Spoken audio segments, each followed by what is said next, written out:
Hi hello ಸ್ನೇಹಿತರೆ, welcome to super ಅಡುಗೆ ಕಟ್ಟೆ. ಇವತ್ತು ಸೀಸನಲ್ ಸ್ಪೆಷಲ್ ಸ್ನೇಹಿತರೆ, ಭಟ್ರ ಶೈಲಿಯಲ್ಲಿ ಅವರೆಕಾಳು ಸಾರು ಹೇಗೆ ಮಾಡೋದು ಅಂತ ನೋಡ್ಕೊಂಬಿಡೋಣ. ಘಮ ಘಮ ಅಂತ ಇರುತ್ತೆ ಈ ವೆರೈಟಿಯಲ್ಲಿ ಮಾಡಿದ್ರೆ ಸ್ನೇಹಿತರೆ.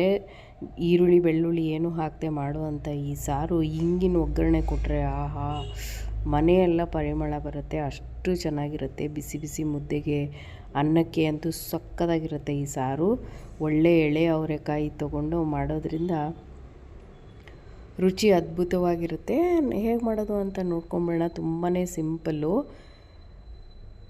ಈ ರೆಸಿಪಿ ನೋಡಿ ಕಲ್ತ್ಕೊಳ್ಳೋಕೆ ಮುಂಚೆ ನೀವು ಇನ್ನೂ ನನ್ನ ಚಾನಲ್ಗೆ ಸಬ್ಸ್ಕ್ರೈಬ್ ಆಗಿಲ್ಲ ಅಂದರೆ ದಯವಿಟ್ಟು ಚಾನಲ್ನ ಸಬ್ಸ್ಕ್ರೈಬ್ ಮಾಡಿಕೊಂಡು ರೆಸಿಪಿಗಳನ್ನ ನೋಡೋದ್ರಿಂದ ಎಲ್ಲ ನನ್ನ ರೆಸಿಪಿಗಳು ನಿಮ್ಮನ್ನ ತಲುಪುತ್ತೆ ಅಂತ ಹೇಳ್ತಾ let's get started with this recipe ಸ್ನೇಹಿತರೆ. ಇದನ್ನು ಮಾಡೋದಕ್ಕೆ ನಾನು ಒಂದು ಪಾವಷ್ಟು ಅವರೆಕಾಳು, ಎಳೆ ಅವರೆಕಾಳು, ಹಾಗೆಯೇ 2 ಟೊಮೆಟೊನ ತೊಗೊಂಡಿದ್ದೀನಿ.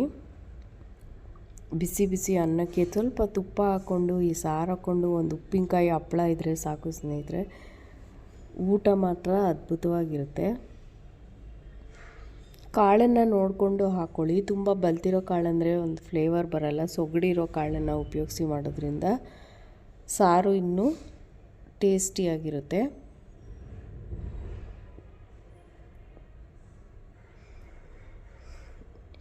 ಈ ಸೀಸನಲ್ಲಿ ವೆರೈಟಿ ಅವರೆಕಾಳು ರೆಸಿಪಿಗಳನ್ನ ಟ್ರೈ ಮಾಡ್ತೀವಲ್ಲ, ಈ ಥರನೂ ಒಮ್ಮೆ ನೀವು ಟ್ರೈ ಮಾಡಿ.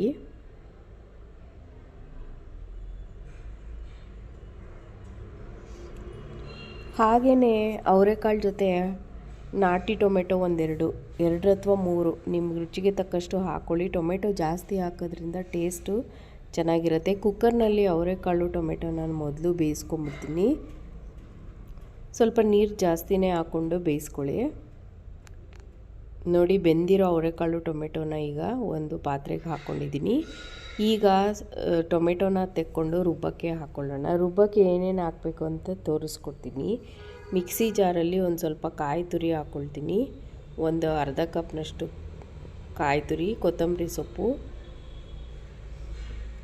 ಬೆಂದಿರೋ ಒಂದು ಕಾಳು ಒಂದು 1/4 ಕಪ್ನಷ್ಟು, ಹಾಗೆ ಜೀರಿಗೆನ ಹಾಕ್ಕೊಳ್ತೀನಿ. 1 ಟೀ ಚಮಚ ಜೀರಿಗೆ, ಬೆಂದಿರೋ ಟೊಮೆಟೊನು ಕೂಡ ಸೇರಿಸ್ಕೊಳ್ತೀನಿ.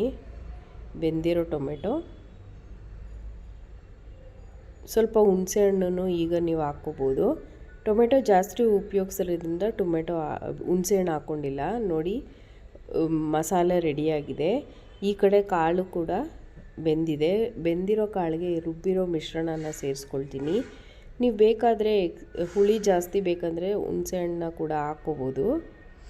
ಆಮೇಲೆ ಮನೇಲಿರೋ ತಿಳಿ ಸಾರಿನ ಪುಡಿ 1-2 ಟೀ ಚಮಚ ಹಾಕ್ಕೊಂಡು ಕುದಿಸ್ಕೊಳ್ಳಿ.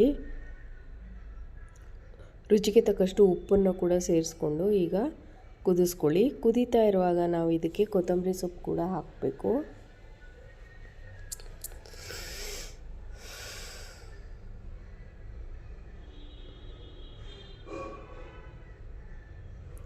ಸ್ವಲ್ಪ ಹುಣಸೆ ರಸ ಸೇರಿಸ್ಕೊಂಡಿದ್ದೀನಿ. ಫ್ರೆಶ್ ಆಗಿರೋ ಕೊತ್ತಂಬರಿ ಸೊಪ್ಪು, ಕರಿಬೇವಿನ ಸೊಪ್ಪನ್ನ ಹಾಕ್ಕೊಳ್ಳಿ. ಈ ಕುದೀತಾ ಇರುವಾಗ ಇದಕ್ಕೊಂದು ಒಳ್ಳೆ ತುಪ್ಪದ ಒಗ್ಗರಣೆ ಹಾಕ್ಕೋಬೇಕು. ತುಪ್ಪದ ಒಗ್ಗರಣೆ ಹಾಕೋದ್ರಿಂದ ಟೇಸ್ಟ್ ಎನ್ಹ್ಯಾನ್ಸ್ ಆಗುತ್ತೆ. ನಾನು ತುಪ್ಪ, ಸಾಸಿವೆ, ಕರಿಬೇವಿನ ಸೊಪ್ಪು, ಇಂಗು ಸ್ವಲ್ಪ ಜಾಸ್ತಿ ಹಾಕ್ಕೊಂಡ್ರೆ ಫ್ಲೇವರ್ ಚೆನ್ನಾಗಿರುತ್ತೆ. ಇಂಗನ್ನು ಹಾಕ್ಕೊಂಡು ಇನ್ನೊಂದು 2 ನಿಮಿಷ ಕುದಿಸ್ಕೊಂಡು ಆರಿಸ್ಕೊಂಡ್ಬಿಡ್ತೀನಿ. ತುಂಬಾ ಟೇಸ್ಟಿಯಾಗಿದೆ ಸ್ನೇಹಿತರೆ ಈ ಸಾರು. ಮಕ್ಕಳಂತೂ ಇಷ್ಟಪಟ್ಟು ತಿಂತಾರೆ. ಅವರೆಕಾಯಲ್ಲಿ ಪ್ರೋಟೀನ್ ಇರೋದ್ರಿಂದ ಹೆಚ್ಚಾಗಿ ಅವರೆಕಾಯಿ ಉಪಯೋಗಿಸಿದ್ರೂ ಒಳ್ಳೆಯದೇ. ಮುದ್ದೆಗೂ ತುಂಬಾ ಚೆನ್ನಾಗಿರುತ್ತೆ. ಬಿಸಿ ಅನ್ನಕ್ಕಂತೂ ಅದ್ಭುತವಾಗಿರುತ್ತೆ. ಒಂದು ಸ್ವಲ್ಪ ತುಪ್ಪ, ಉಪ್ಪಿನಕಾಯಿ, ಒಂದು ಹಪ್ಪಳನ ಕರ್ಕೊಂಬಿಡಿ. ಮಧ್ಯಾಹ್ನ ಭರ್ಜರಿ ಊಟ ಮಾಡ್ಬೋದು. ಈ ರೆಸಿಪಿ ನಿಮ್ಮೆಲ್ಲರಿಗೂ ಇಷ್ಟ ಆಯಿತು ಅಂದ್ಕೊಳ್ತೀನಿ. ಲೈಕ್ ಮಾಡಿ, ಶೇರ್ ಮಾಡಿ, ಕಾಮೆಂಟ್ ಮಾಡೋದು ಮರಿಬೇಡಿ ಸ್ನೇಹಿತರೆ. ಬಾಯ್ ಫಾರ್ ನೌ.